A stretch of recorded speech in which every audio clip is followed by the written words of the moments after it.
Beep, beep, beep. It's 7 a.m. Your alarm goes off, and immediately your inner voice starts bargaining. Just 5 more minutes. I promise I'll get up after one more snooze. You hit it. 4 times. Finally, you drag your heavy, lifeless body out of bed. You do the classic zombie walk straight to the kitchen. You guzzle down that first magical cup of coffee just to feel somewhat human. By 9 a.m., you feel like a productivity machine. But then, 2 p.m. hits. You are face down on your desk.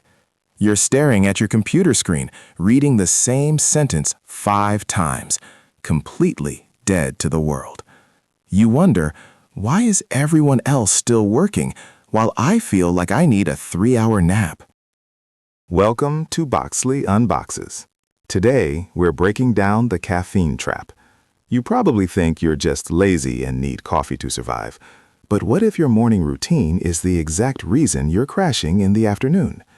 Today, we'll fix your energy for good. And no, I'm not going to tell you to quit coffee. Let's look at what's actually happening in your brain when you wake up. Your body has a built-in natural alarm clock. Every morning, it releases a big spike of a wake-up hormone called cortisol. Think of it as free, high-quality energy, designed to get you out of bed and moving. But here's the problem. The moment you pour coffee into your system within 10 minutes of waking up, you hijack this whole process. You're basically telling your brain, hey, stop making that natural energy. I brought my own fake stuff. So your body's natural wake-up spike gets blunted, and now you're stuck depending on bean juice just to keep your eyes open. But the trap gets even deeper. Let's talk about something called sleep pressure. Throughout the day, your brain slowly builds up a sleep-inducing chemical. Let's just call it the sleepy chemical. The longer you are awake, the more this chemical builds up, creating pressure that makes you feel tired. But caffeine doesn't give you real energy. It's a chemical imposter. It sneaks into your brain and blocks the sleepy chemical. But here's the catch nobody tells you. That sleepy chemical doesn't disappear. It waits. It piles up behind a massive dam.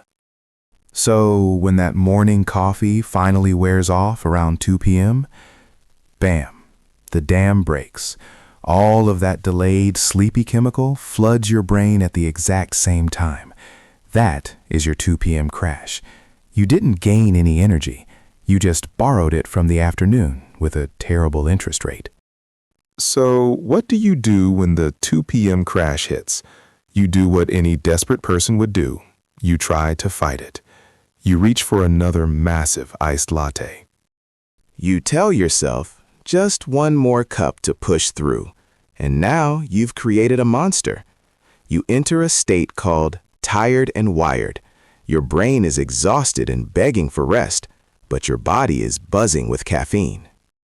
You're jittery, but you can't focus. Your heart races, your thoughts get foggy, and your hands shake while you try to type a simple email. It's a vicious cycle of fake energy and huge crashes.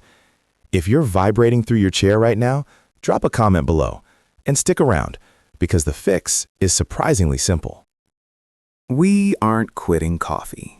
We are just getting smarter about our biology. Here is your new morning protocol. Try this exact routine tomorrow. Step 1. The 90-minute rule. When you wake up, do not touch a drop of coffee for the first 90 minutes. Set a timer on your phone if you have to. By waiting an hour and a half, you let your natural energy spike peak and do its job. Then, right when that energy starts to dip, you drink your coffee. It clears the sleepy chemical perfectly, and the afternoon crash is gone. Step 2. The morning light trick. Your brain needs a literal signal that it is daytime to clear the morning fog. Within 30 minutes of waking up, step outside and get 10 minutes of natural sunlight in your eyes. This simple step resets your internal body clock. Step 3. The movement snack. Before you sit down at your desk, you need to raise your core body temperature. That's the biological switch for feeling awake. Do 20 jumping jacks or take a brisk 5-minute walk. Here is your version tomorrow morning. Wake up, drink a glass of water, walk outside for 10 minutes, do your jumping jacks, and then, after 90 minutes, enjoy the best cup of coffee of your life.